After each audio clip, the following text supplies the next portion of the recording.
कहले आज तृतीय वार्षिक फाउंडेशन डे रे जय जगन्नाथ फिटनेस क्लब सभापति संपादक सब कर्मकर्ता मान को अभिनंदन। आज मुख्य अतिथि आम समस्त प्रिय गणेश्वर भाई सी वास्तविक जड़े आईनजीवी तापर राजनेता जी कि ओडिशा परिचय आवश्यकता नहीं। मोर सान भाई कुन्न एवं अन्य मंचासीन अतिथि एवं आपण मोर अभिनंदन। जहाँ कुन्न भाई कहले खाइला बेले भाषण दवाटा आदौ युक्तियुक्त नुह मुझे दी पदे सारी जिते जितु भाई आमर सी केवल जड़े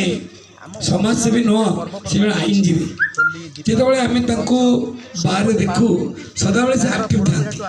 मुझे पचारि जितु भाई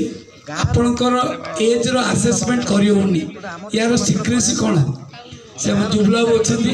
सी कहला सिक्रेसी है आम गोटे फिटनेस क्लब करें आमर जिते मेंटल ओरिनेस थाऊ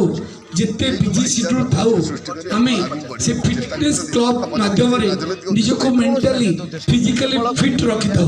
तेणु मोर आज भाया एक पवित्र दिन गोटे अनुरोध है आम जाचे शरीर माध्यम खलधर्म साधन आपण हजार धर्म करूँ हजार त्याग करूँ जदि निज शरीर को आपण जत्नवान नुह से धर्मर किसी माने नहीं। आपण कोटिपति था आरपति था जदि आपण सजत्नवान नुहति शरीर प्रति से धन संपत्तिर माने किसी नुह।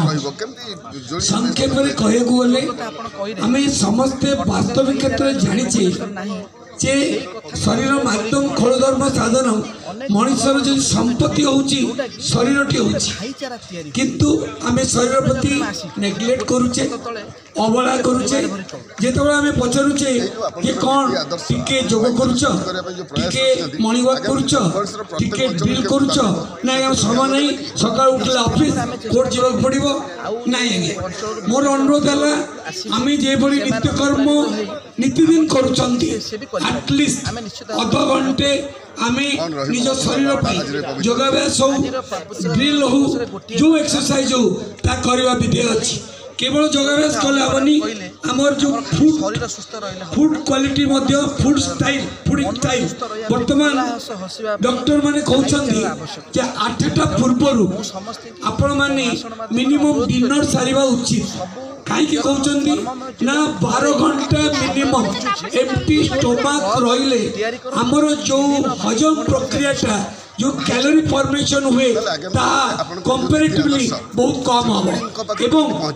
डाक्तर मैंने कहते संध्या 8 रु सकाल 8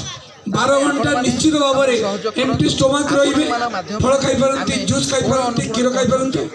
मॉर्निंग रे